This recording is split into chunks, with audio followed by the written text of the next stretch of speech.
Looks like we have a visitor here in our butterfly bush, and it is yellow, white, and black striped, and it's fairly large, munching away at the butterfly bush. And we saw a baby one last year. Have no idea where it went. And this butterfly bush has been blooming. It's been in the sun, and it's been blooming all year long. There hasn't been a point where it didn't have any blooms. So I wasn't surprised to find this gal, and I am hoping that soon we can track it and see if she turns into a chrysalis and then emerges a butterfly. So we'll try to track it.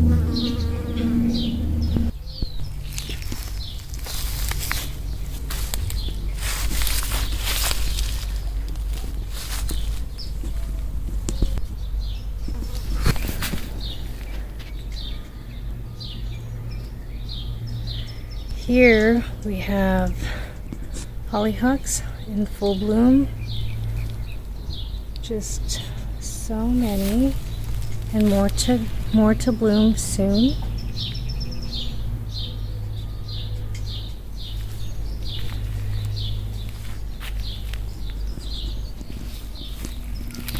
And it's funny because I don't recall this being the predominantly early variety to bloom. It has double blooms, so 1 and 2 double layers, and there is a pale pink one, but for some reason it seems to be taking a lot longer to bloom.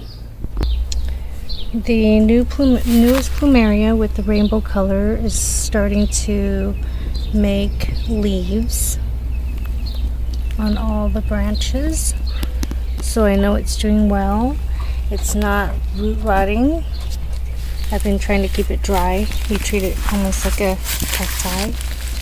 And same with my original mauve colored plumeria. It's starting to leaf out.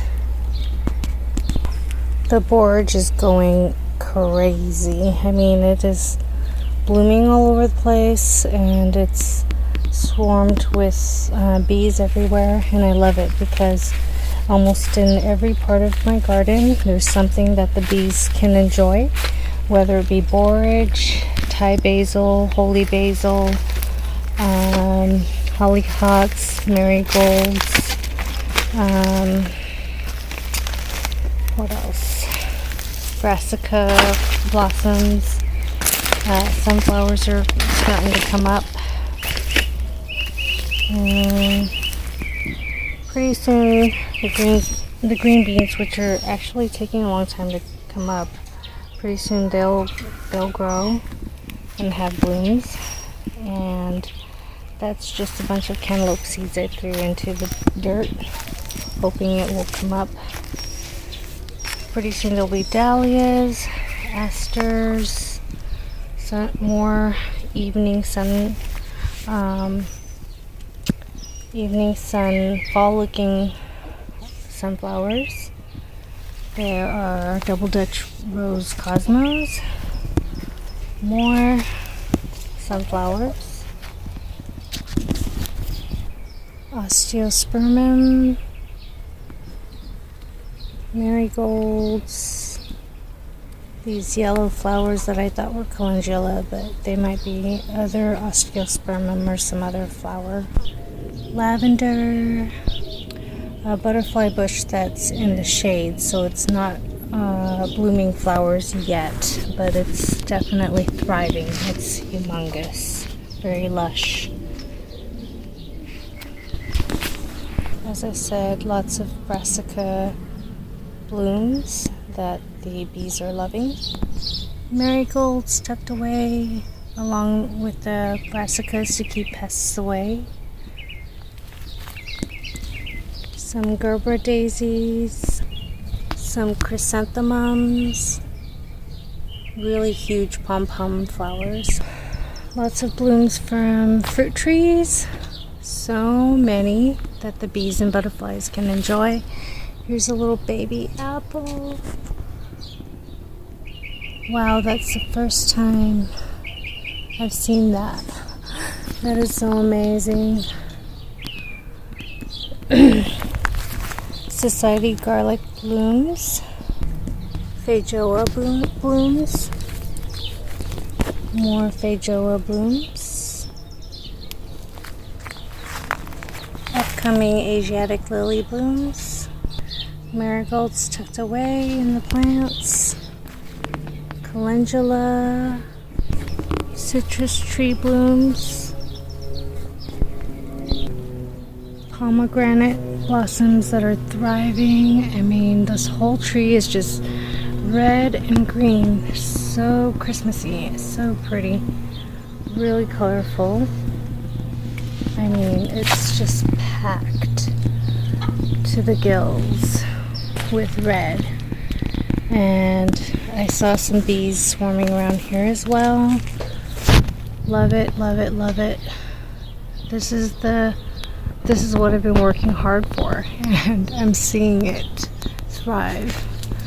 And I'm making this little archway, this little window between the lemon tree and the pomegranate tree. Pretty soon the mango blooms will come up, and I'm hoping there might be a fruit this year. I am hoping. And this is a Champa Nursery Mango Glen variety. Love it. Dianthus blooms, raspberry blooms, Thai basil blooms. All this is what's creating this lush environment. We have lots of lizards here to eat the bugs. Awesome. So that's what we plan on doing, just making this whole garden lush and full of life, and create enough food for ourselves and our homestead animals, pets, rabbits, chickens, have lizards eating bugs, have praying mantis all over here, which we see in mid-spring. Seeing butterflies, carpenter, bees. Hoping for more kaffir limes this year. And hoping for some cara oranges. There are quite a few little fruit there. Guys, this is the first time that my goji berry is thriving. The first year I had it, it was about 1.5 feet tall, and then the next year it died back, and maybe I kept it too dry because it doesn't like wet feet, so I kept it a little on the dry side. And this year it's got plenty of water from myself watering it, of course, feeding it with worm castings and worm tea, and it is just so lush this year. It's so tall. It's about 5 feet now, and over here, this is the first time I've seen blooms on it. 1, 2, 3. So I'm hoping that soon it will have goji berries, and I would love that. So, and check this out, guys. My grape is coming back, because 2 years ago it did not look good, and it's coming up really nice. It's a something flame, red flame. I think it's seedless. So I'm gonna trellis that one up too somewhere. And look at how lush my sorrel is coming. It keeps coming back every year, and I've never had to replant it since the first year. This basil is looking rather sad. I hope that it comes back. There's one green branch, and the rest pretty much look really dead. And it might be that I covered it this winter to protect it from the frost, and maybe it didn't get enough air. I'm not too sure what happened, but I was hoping it would start to leaf up, and it's not leafing out. So, but one branch is alive, and I'm hoping that it'll come to with extra water and time. With that, I hope you have a great day, and try to plant some things in your garden as well.